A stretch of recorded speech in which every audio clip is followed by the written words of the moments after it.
I think it's the first weekend in June for Spiritual Awakenings International is hosting a donation-based, come-for-free, make a donation in English, and it's an online summit, and there'll be a variety. Raymond Moody is speaking. I'm on a panel. There'll be a variety of near-death experiencers, spiritually transformative experiences. There's a wide variety of topics, so if you want to check that out. Okay, thank you. You're welcome. Okay, and as they say, without further ado, and is that ADO or is that ADIEUX? That will be the French version, but And this will not do me any good at all because they are not readers. So today's title is Insight on Multidimensional and Extraordinary Communication. And someone who's been involved in this, whether he wanted to be involved in it or not, is our speaker today, Jonathan Zapp. So if you saw the flyer, you know that Jonathan has been on Coast to Coast and Beyond Belief. He's spoken at the paranormal group down in Wheat Ridge. So he's definitely a Mensch level speaker in all this. He's done lots of research. He has two very, I think, complex books. Sophisticatedly written books, and I'll let you tell him of his background and his stories that start with childhood experiences. So, Jonathan Zapp, thank you. thank you very much, Jacqueline. I'm very appreciative for the opportunity to speak here. So they say the beginning of good relationship is to set up boundaries, so I'm just going to set up a couple really quick with the audience before we get into the talk. I'm always open to challenges because I was brought up in a culture of aggressive Socratic dialogue. If anybody has a quick, sharp challenge to anything I say, totally up for that. It's only fair. I do that to others, as many of you know. And maybe a quick, sharp question. Now, here is one category of thing, even during the Q&A, I'm going to rule out because I will be available for this at lunch, wherever that is, and that is people sharing their own experiences. And the reason why I totally value those experiences, but I'm a careful paranormal interviewer and I like to ask a lot of questions, it would just take up too much time. So, but I will be totally open to hear about people's personal experiences at the lunch part, okay? And just to point out a couple of things, we've got an email sign-up sheet there. I only send out a newsletter about once every 6 weeks or something like that. Totally free if you put your email there.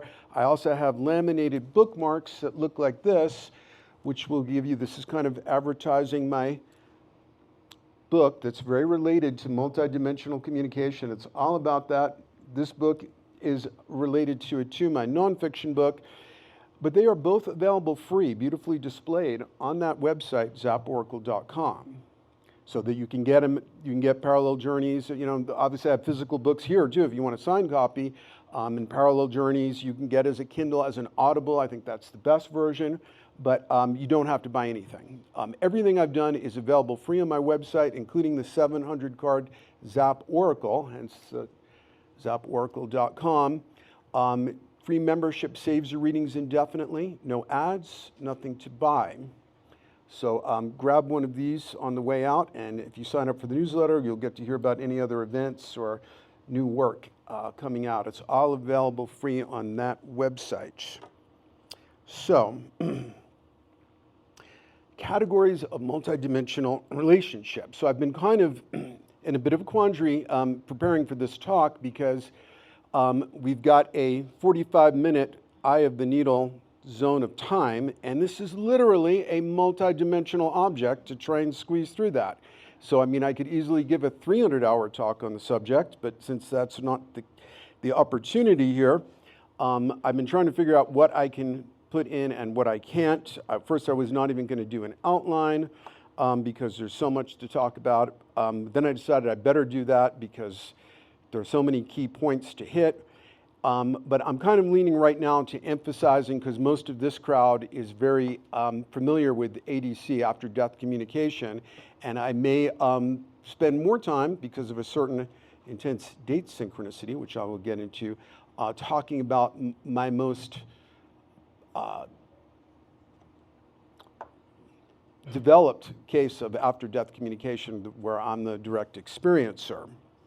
So some of the things that I will try and squeeze in are, of course, different categories. Let's talk about that, of multidimensional relationship. I'll talk about some of them, but not all of them, because they're sort of infinite. You know, I will talk about ADC, of course, after-death communication. Alters, that is where people have alternate personalities, like in DID, dissociative identity disorder. Tulpas, inorganic parasites. Oracles can be a kind of interdimensional relationship. Archetypes, which are living agencies, not merely patterns, as some people might think. And then the singularity archetype I discovered in 1978, and its relationship to AIs, which may be another multidimensional relationship going on right now. Those of you who are interacting with chat boxes, these are minds that are so different from ours, I would consider it multidimensional. And other topics I would like to get to if there's time is the coevolution of technology and multidimensional communication, and especially ADCs, starting with 1848, the connection with the Fox sisters, who started the whole spiritualist movement in this country, which coincided almost exactly with the development of telegraphy. So there's a very strange coevolution of technology and multidimensional communication. If there's time, I would like to get to that. And then we will, if there's time, I would like to talk about how this relates to what I call the singularity archetype, AIs, and our current moment of approaching an evolutionary event horizon that I think now we are objectively finally in, with the explosion of AI coming at us all. But one thing that I feel I must do is talk about my approach to the paranormal. Now, it's also kind of based on the audience. If this were an audience of scientists or hardcore materialists, I would be doing a different kind of talk, you know, of like defending why the paranormal and that kind of thing, but that would just be preaching to the choir. And I think it's better rhetorically to be the devil's advocate and speak against the grain of some of the ideas of people in the audience. So even though I am a daily paranormal experiencer, and I had my first dramatic after-death communication at 2.5 years old, many of you know me from the SSE and other venues know that I am, you know, this very hard-edged critic of sloppy thinking and excess credulity that tends to characterize many people's approach to the paranormal. And this is not, you know, some people think of me as like this grouchy curmudgeon, you know, when I do this, but there are moral consequences. There is a high body count associated with being excessively credulous when it comes to the paranormal. Like, what could be more harmless than an unemployed artist going to the occult bookstore and reading up on magic and maybe having a conspiracy theory or two? Most of you probably know I'm talking about the biography of Adolf Hitler. Okay? QAnon, basically a retread of the blood libel. 3 out of an occult conspiracy theory. 3 out of 4 of my grandparents had to escape Eastern Europe, Ukraine and Latvia, because of that kind of conspiracy theory. So I do give a hard time to people who are engaging the paranormal with excess credulity and sloppy thinking, and not engaging it like Gabriel Serini does with rigorous reality testing. So, and there are things you can follow up on, these skills of what I call skills of rabbit hole navigation. I have a whole video series, 4 hours long, on my website on that. And then another thing I wrote is called, it's also a video called Carnival 2012, a psychological study of the 2012 phenomenon, and the 22 pitfalls and blind spots of esoteric research. So these are things that we need to train people in before they get involved in the paranormal. And then another thing about, what Jung said, Carl Jung said about approaching the unconscious is you need a moral stance. So people who are going to go into, who are psychonautical thrill seekers, kids who are taking 20 tabs of acid but they don't have a clear purpose, are likely to get permafried. And people who approach the paranormal wanting something magical to happen but with only a vague idea of what their moral purpose is, often end up in the carnival hall of mirrors and get completely deceived and sucked down rabbit holes. Because one of the key things about the paranormal, my friend George Hansen, a social scientist, wrote one of the seminal books everybody should read called The Trickster and the Paranormal. The paranormal is governed by the trickster archetype and always has been. It's famously not something you can repeat on demand. Charlatanism has always been interwoven with the paranormal, the sham in shaman. So when people studied Aboriginal shamans, they saw a lot of times they were just doing cheap magic tricks. So even people who are authentically connected to the paranormal, but then make their living at it, will start doing cold readings and stuff like that. Okay, if you're seeing something paranormal and you don't have like a stage magician with you and maybe an engineer to see if you're not being fooled by some kind of prestidigitation or parlor tricks, then you're a naive observer of the paranormal. I have my own philosophy called dynamic paradoxicalism. The idea is the opposite of a profound truth is another profound truth, and you need to kind of have a dynamic or sliding relationship between those poles. So one dynamic paradox I would relate to approaching the paranormal is skepticism versus gnosis.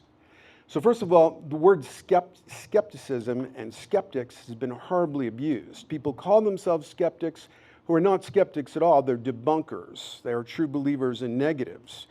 The skeptics were Greek philosophers, had a school of Greek philosophy where they believed that your powers of thinking and observation were lessened by arriving at conclusions.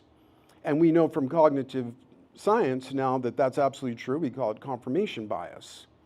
Okay, so even though I'm a daily paranormal experiencer and I have thousands of pages of dialogues with somebody who I knew in the real life and is now dead, I only believe it like 80%. Even though there's a lot of evidence. I could speak for 2 hours about the evidence. But I don't expect it to convince anybody else because it's not third-party verified. And also there are ways of explaining what's going on in me without it being a historical continuity, the actual person that I knew.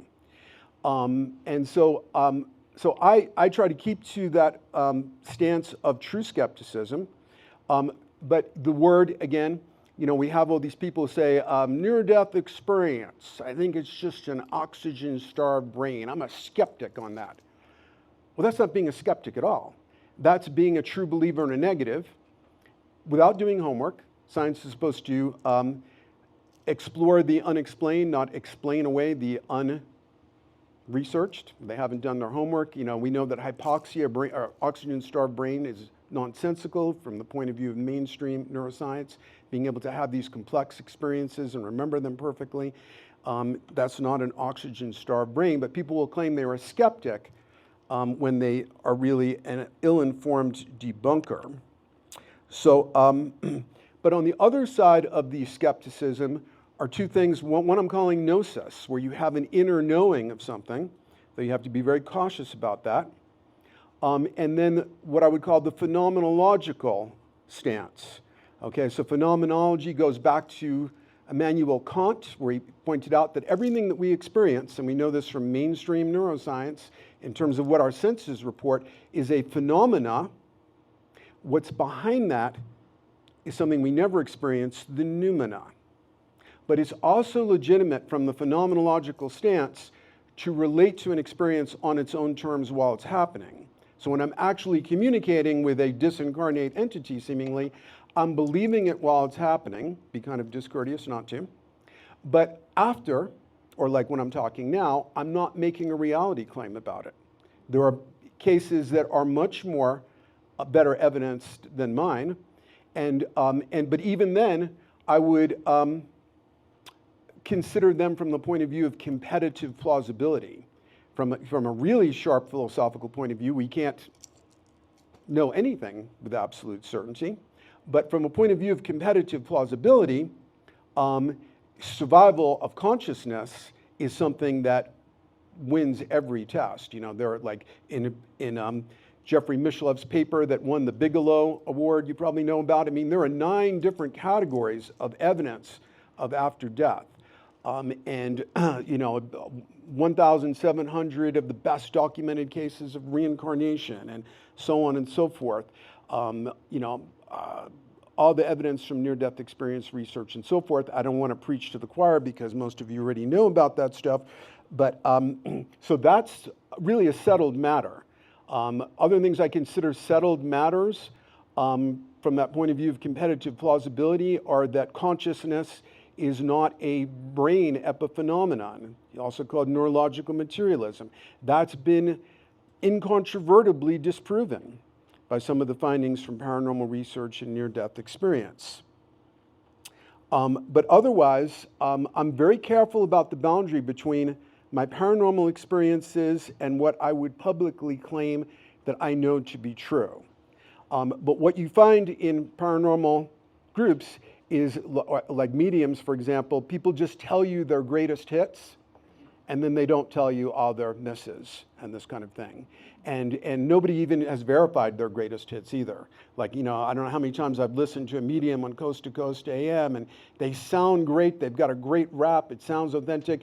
Then as soon as they're doing their thing, you know, callers, it sounds like the worst kind of cold reading of all time. So, and that doesn't mean that they didn't have some genuine paranormal experiences, but now, when they've got to do it on demand, there's a lot of fakery going on. And so this was always the case with the paranormal. But another thing that needs to be taken into account when we approach the paranormal is the philosophy of idealism that is now gaining a lot of ground in science, especially thanks to Bernardo Kastrup, who has worked at CERN. He's got a PhD in computer engineering and philosophy. He's an analytical philosopher. And basically the philosophy of idealism goes back to, you find it in Eastern religions, you find it in Western mysticism, you find it in Jung, who was an idealist. And basically it says that the irreducible monad or constituent of reality is consciousness itself. And this then causes all the paradoxes of quantum mechanics to vanish, and it explains all paranormal phenomenon. And it also has much science to back it up, but I'd rather Bernardo Kastrup explain that to you. You can get any of his books or just watch some of his interviews on YouTube. But this is a philosophy definitely gaining ground, even though it's an ancient philosophy. Another thing that is very important in approaching the paranormal is what Jung called his great discovery, which is the reality of the psyche. Okay?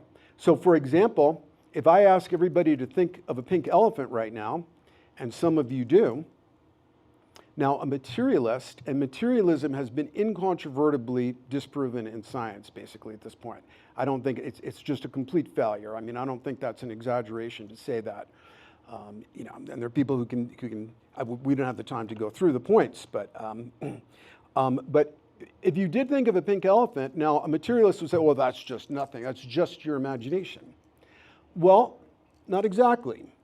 As Alfred North, at that particular moment, at 2:34 p.m. at the Reynolds Library, you thought of a pink elephant and not a blue Forerunner, right? It's a factual actuality that was the contents of your psyche at that moment, right? And therefore, it has a factual existence. The history of the unfolding of the universe must include the fact that you thought of the pink elephant and not something else at that moment, or it's wrong or incomplete. So this is the reality of the psyche. So when we tell kids their imaginary friends aren't real, they may not be real out here, but it is a psychic reality. At the same time, we have to be aware that the contents of the psyche are dangerous. As Carl Jung said, there is no hydrogen bomb in nature. That is all man's doing. We are the great danger. Psyche is the great danger. And right now we have a collective psychosis going on both the left and the right. And wherever we find these collective psychoses that seem political, they're interfused with the occult. That's why, again, I take this hard stance against excess credulity with the paranormal, because you find that in QAnon, you find it everywhere you dig into political collective psychosis, especially Nazism. Okay, so for example, here's another thing I call the dirty little secret of paranormal research. Let's say my friend that I think I'm in touch with said, I'm tired of you doubting my reality. Pull out a coin, and I want you to flip it 12 times, and I'm predicting in advance it's going to be heads 12 times in a row. And let's say I do the experiment, and I get heads 12 times in a row. Did he just prove his existence as an afterlife entity? No.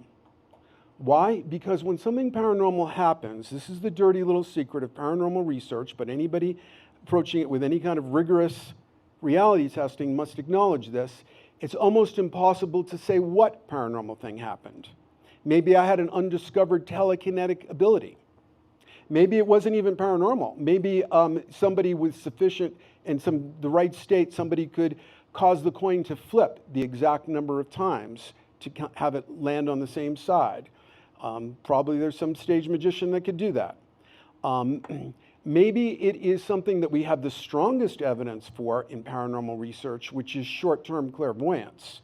Triple-blind studies replicated have shown that a large percentage of the population have short-term clairvoyance, an ability to predict short-term events. And so there's something in paranormal research called decision augmentation theory, where a lot of things that seem to be other paranormal phenomenon are actually because people are able to predict the exact moment to initiate an experiment to get the desired results.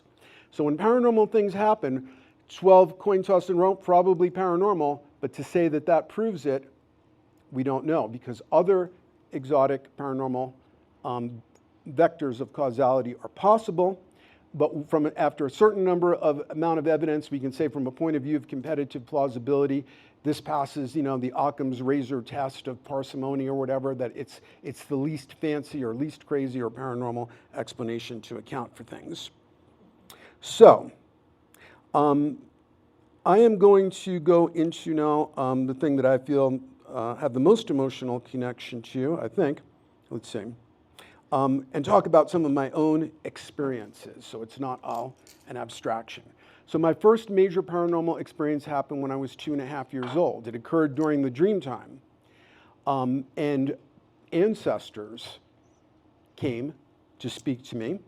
One of them, I'm pretty sure, was a woman who died during World War II, my paternal grandmother, Augusta Zapp. When I saw pictures of her, I felt I recognized her essence.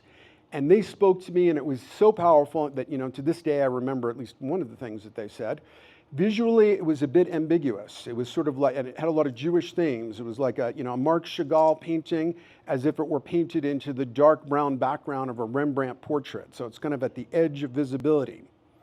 But I knew it was such a significant event that I went and woke up my parents, which is not something I would normally do. And I'm guessing my age at 2.5 because I know my head was just barely above the bed when I went to wake up my mother.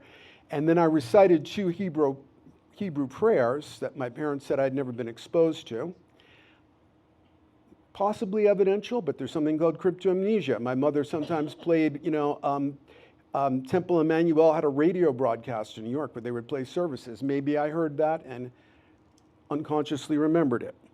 But this is one where it's very Gnostic for me. It was such a powerfully convincing thing. I talked about it throughout my childhood. It's never left me. Other examples of after-death communication.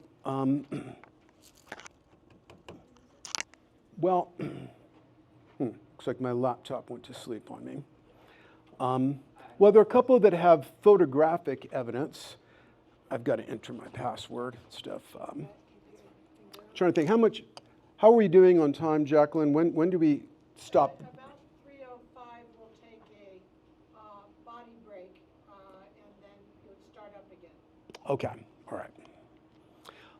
Well, I was going to call up one that has some photographic evidence. I don't know if I want to try and mess with the laptop while I'm speaking, but I've got to type in my password and stuff. I don't know. I'll just give one example of another after-death communication that seemed pretty extraordinary. And there was a couple of kids, when I was doing public readings in Boulder, I Ching readings and dream interpretation, that came by and spoke to me a few times. And then many years later, I ran into the sister of that brother and sister named Vanessa, and she kept telling me, oh, Bodhi, that's her brother, really wants to talk to you. He really wants another I Ching reading. Like, it was kind of palpably in the air, because I'm often a mentor to like a certain kind of kid, some of them who are suicidal. And I knew it was important we meet up, but we were like playing phone tag. And then I get the news that he's dead. He had taken a drug, GBH, I think, and he had driven a car off a mountain road above Boulder with a friend of his, and they both were now dead. So sometime after the funeral, I believe, Vanessa and her boyfriend invited me to stay up at the family home, and they were looking for a place for me to sleep, and they were like, well, you're interested in this after-death communication. Maybe you'd like to sleep in Bodhi's room. And I'm like, sure. And it was completely stripped bare, not a pin cap. And we dragged a futon into the room. And so now, before I'm going to sleep, I'm sitting up with my back to the wall, and I figure I'm going to do a little meditation, see if I can get in touch with him. And then something seemingly impossible happens. I have a picture of it, but it's probably too much trouble to call it up. Well, maybe I'll get on the laptop. Let's see. You got Touch ID, right? Hmm? Don't you have Touch ID? Yeah. Yeah, oh, that's true. Okay. What am I thinking? And I know how to turn it, make it so it won't go to sleep too. Okay, good. If you want to do that. All right, let's see what we got here. Let's go to survival. Can you type in survival of the soul? Yep. And pull up that document. Thank you, Strider. My godson, Strider. I hear an object, there's nothing in the room, fall as if from above me, and it seems to like land just below my head. And I'm like, that's not even possible. I'm leaning against a wall. Then I turn on the lights, and I wasn't leaning against the wall. It had there was like a 2-inch ledge coming out, and then the wall went back up. And it turned out that one thing that Bodhi had put in that room had been left. It was a glow-in-the-dark star that had been stuck to the ceiling, nobody had noticed, and had fallen exactly behind my head. Then later I had a more classic ADC with Bodhi, where there was this feeling of spatial transformation in my RV, and he came down and he gave me a hug. When I later told his mother about this, she was very unsurprised, because he had been making contact with her and with many others in the family. So that's just an example of a quick one. But now I'm going to go into, I decided to forego some of the talking points to emphasize more the most profound after-death communication phenomena going on in my life, and that's still current. And that is with, so that's the glow-in-the-dark star that landed in this cloud of melted candle wax right behind my head. So there've been quite a number of these incidences in my life, but I'm not somebody who sees dead people on the street or something like that, like in, Bruce Willis and what was that movie called? The Sixth Sense, exactly. Okay. So let's see, so this is, nope. Here he is. This is Jack, what everybody called him. His actual name was John Spencer Savage. And there's a bit of a date synchronicity that influenced me to talk about this case, because I've only spoken in public about multidimensional communication 5 times. One of the times was George Norrie's Gaia show, Beyond Belief. I didn't pick the date. They picked the date for me. It was March 29th, his birthday. I didn't pick this date either. I wasn't even thinking about it when Jacqueline assigned it.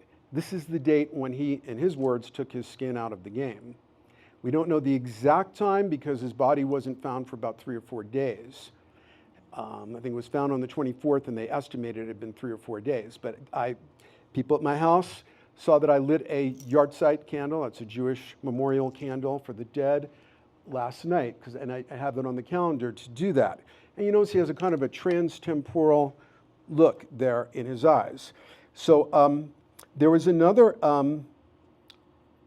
thing with dates. In 2006, I wrote a document called March 4th.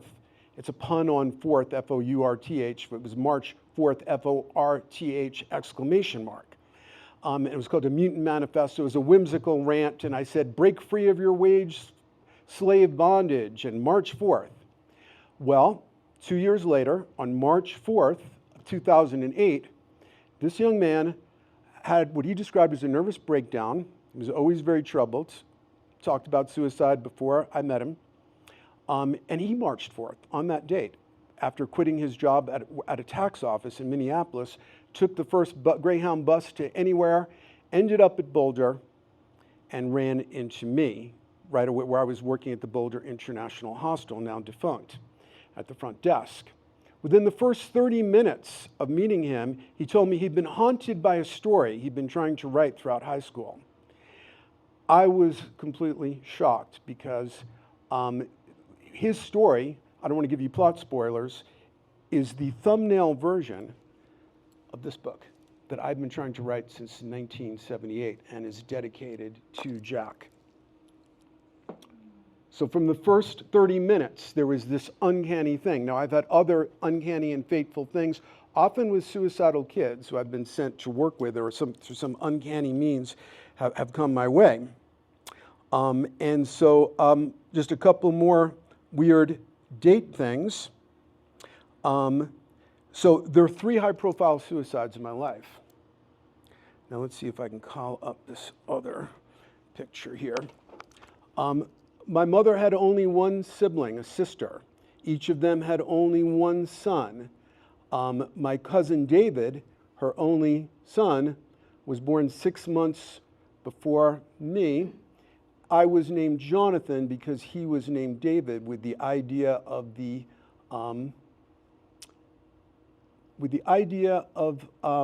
biblical friendship in mind. And David committed suicide in 1989. Okay, wait, here it is. Okay, so it should be a picture. And so there have been a number of things that have suggested a strong connection between David Fishman, here we see his bar mitzvah photo, and then this is Jack at like maybe 19.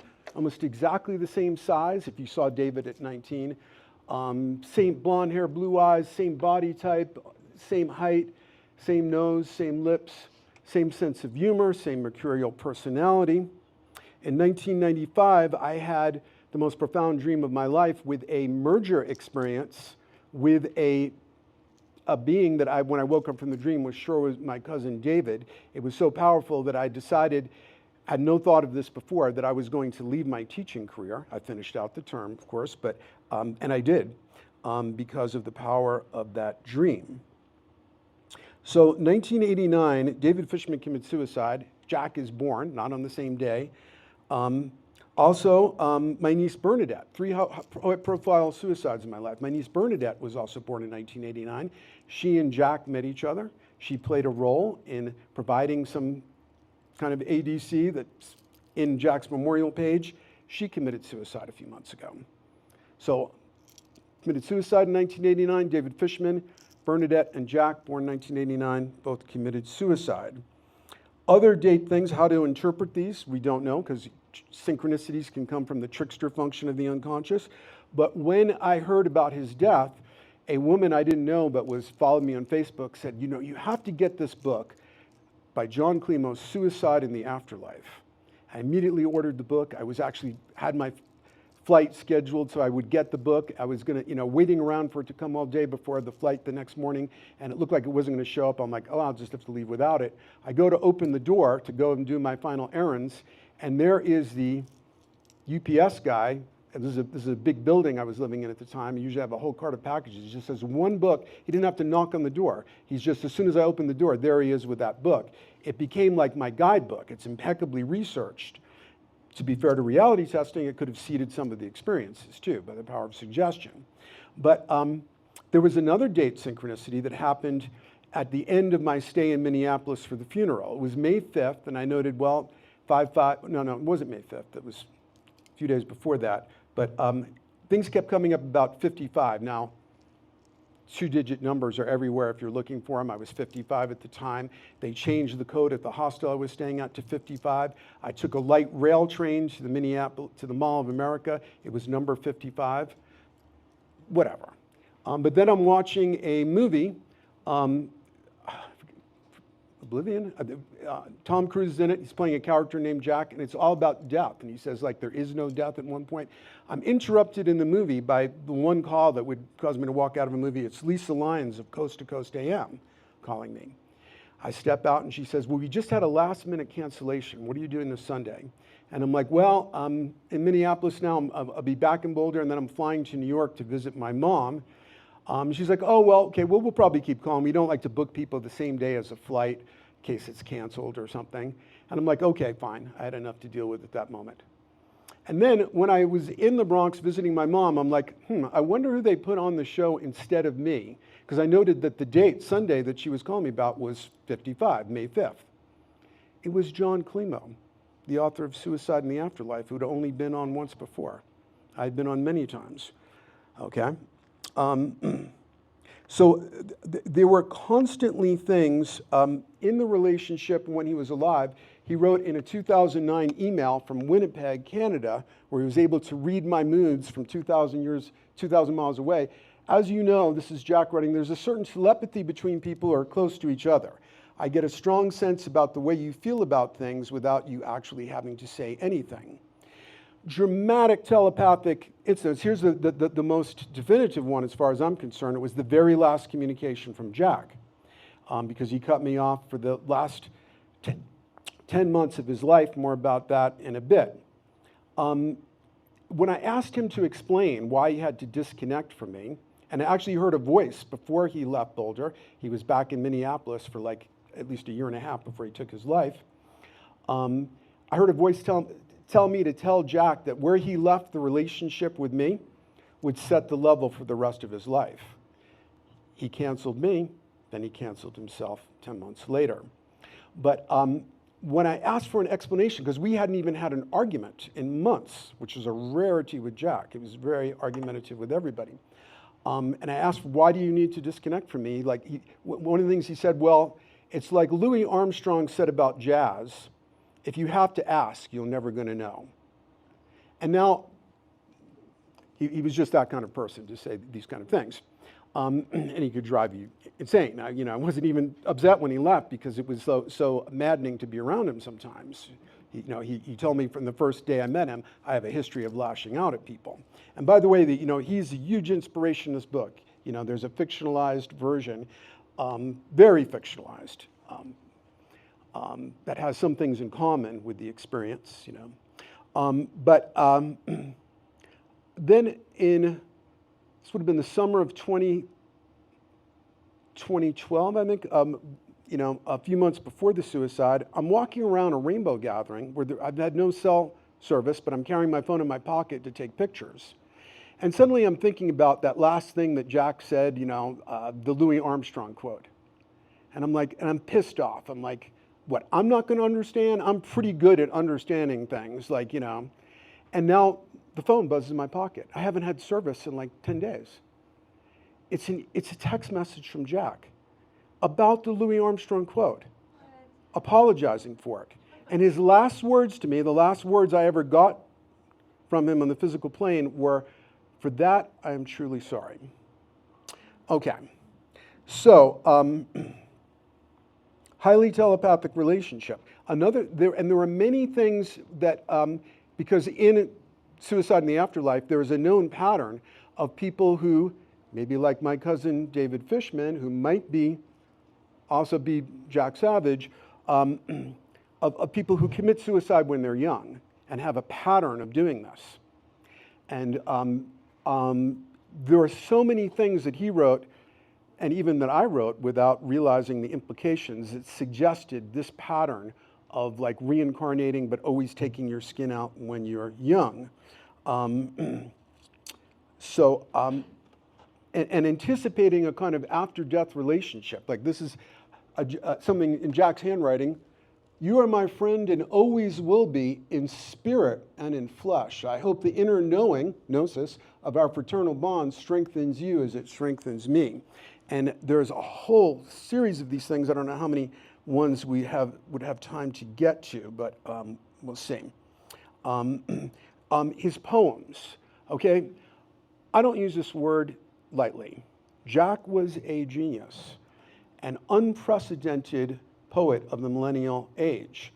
I was an English major. I taught English for 14 years. I have a master's degree in creative writing from NYU. I'm a harsh critic. I don't use that term lightly.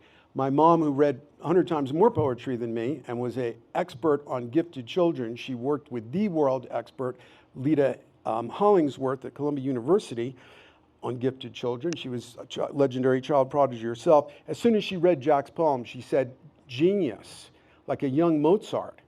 Like nobody, I've never seen any 19-year-old be able to write like this. In fact, some of his writings are like some of the most profound words I've ever read in English, and I'm going to give you some examples of that. And a lot of them are about experience in the lower astral and about dying and being reborn years before the suicide. So this was in a 2009 email around the time when I got that thing about telepathy. I don't know if I'll be able to keep up with the scrolling, but I'll try. This is just part of a poem he sent in an email. He is buried alive and suffocates, thank you, Sierra, and suffocates inhaling the sand. And so he sleeps asleep, less generous than death. He commands the supreme alchemists of his sky to pound their gavel upon his mind, emitting ringing lies of overcast skies throughout all of time, and a church with its holy cross sank into the marshland nearby. When he awoke, he was dead. This is a 19-year-old writing like this. Okay, here's another poem definitely directed toward me, because in something I wrote called The Path of the Numinous, that's where I narrate the dream with David Fishman that I was just talking about, and Jack read this, and he asked, can I name this poem after your piece? And I said, sure. So this seems extremely directed toward me. For the night gets mighty dark when a man can't see his star. Though we toil in infinitesimal fields of despair, what bulb burns in luminous hazy radiance in the depth of abysmal night? Sweet incandescent glow, perched like a sage above the slumbering metropolis, whose precious moonbeams pierce the veil. Collect those silver slivers. Read them like an archaic map, for this is your contract with divinity. So this is a poem like directed toward me, named after something I wrote that's about the dream merger experience with someone who may have been Jack in a previous incarnation. And he's telling me, collect those silver slivers. Read them like an archaic map. He left 1,000 hints and clues. And they're throughout his writings and throughout a vast archive of writings Jack left with me and a vast archive of exchanged emails. So, and so many of his writings seem like powerful descriptions. Oh, here's another telepathic thing I almost forgot to mention. So I didn't have any contact with Jack for 10 months before he took his life. Okay, no Facebook friends in common, nothing. As far as I knew, he went back to school. Maybe he's doing fine.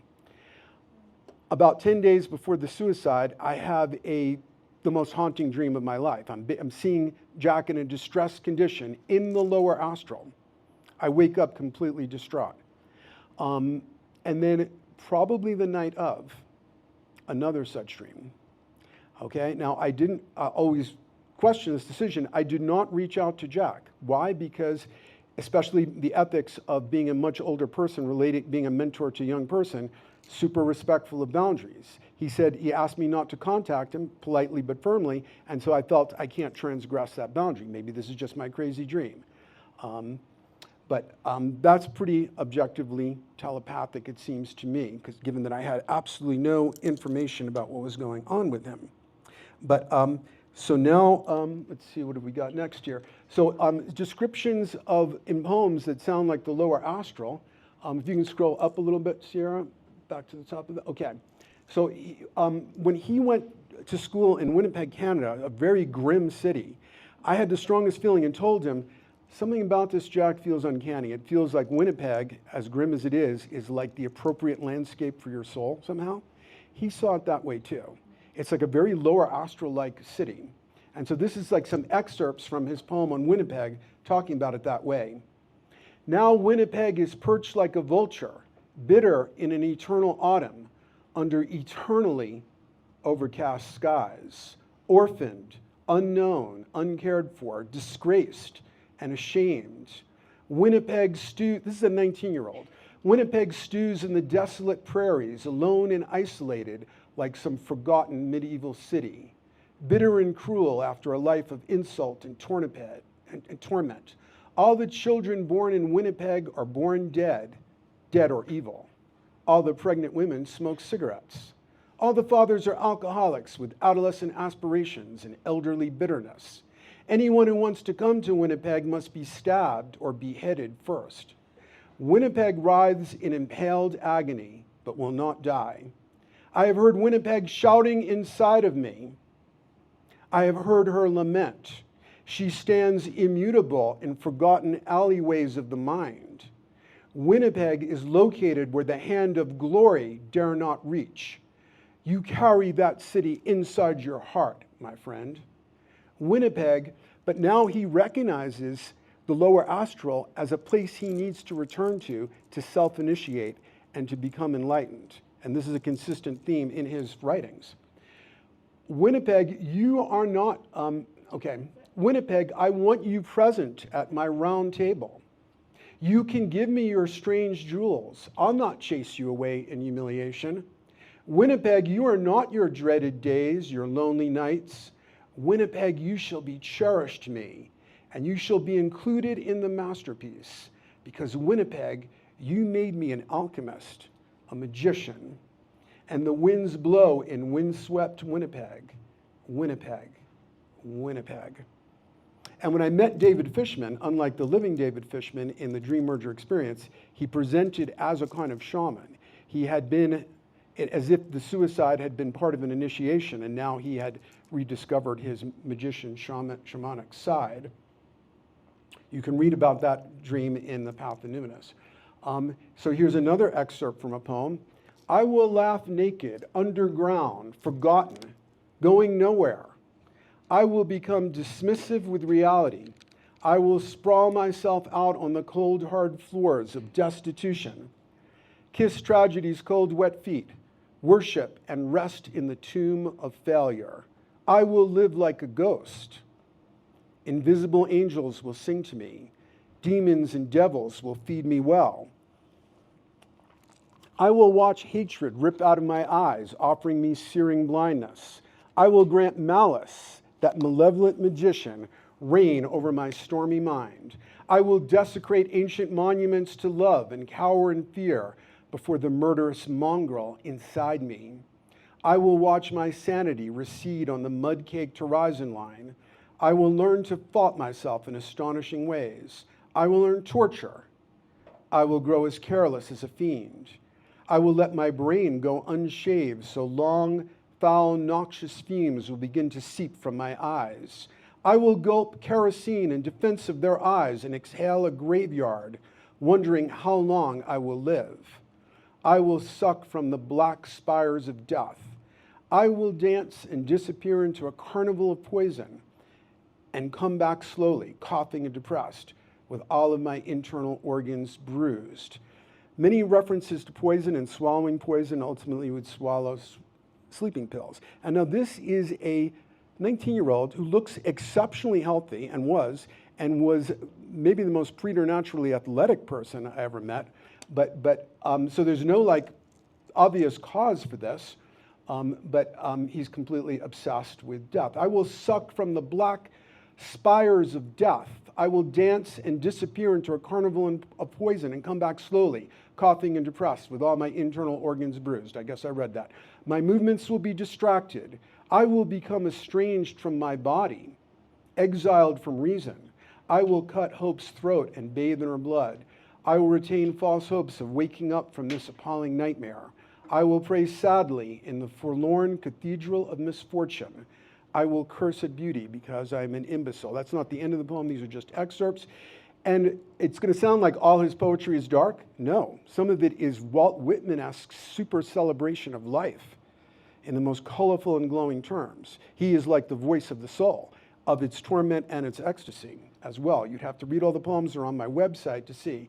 I'll just, one last very brief one. To the unspeakable, thank you, and I'm sorry.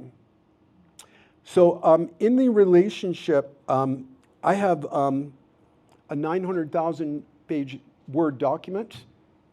Parallel Journeys is 250,000 words. It's about 3,000 pages of just dialogues with Jack. So despite all the evidence, I've challenged him and be like, okay, well, why can't you tell me memories from your past life that are veridical that I could then look up? And he's got a very fluent explanation of that. However, who knows, could that be psychic ventriloquism? When you really know somebody well, and it was a telepathic relationship, that seems pretty objective, you have a holographic memory of somebody you're close to. If I said, to most of you who had a relationship with your mom, imagine how your mom would talk if you asked this question, you could do that. So, maybe I created an altar, or a tulpa in my mind. It's hard to say, but something that Jack will do sometimes if he wants to speak, because there's kind of an overlap. When you have an interdimensional relationship, your psyches overlap. And so he can use my linguistic abilities as well as his own, if I have a better vocabulary to talk about something paranormal or something like that. But he will sometimes pick a time when I'm really tired and like running out of the ability to come up with my own written words, and he'll be like, okay, now I'm going to explain this to you, and I want you to just type as fast as you can. And then he will. Okay. So let me catch up with my outline here. So anyway, we're probably near where we're supposed to do the break, right? Should we do it now, or what did you say, 3:05, Jacqueline? Yeah, whatever you think is a good stopping point. Okay. And then people can get up and All right. get a bottle of water, use the restroom, and come back in about 10 to 12 minutes. Okay. And Strider, I don't know what you want to do about the two recording. Okay. All right. Much more to say when you guys come back. Jonathan, I'll turn on the thing to make sure that your computer doesn't go to sleep. Okay, thank you. I didn't want to do that while I was on. Awesome. Thank you. Huh? Yeah, please. Thank you. Well, yeah, I guess, yeah, stop it. We'll just make a couple of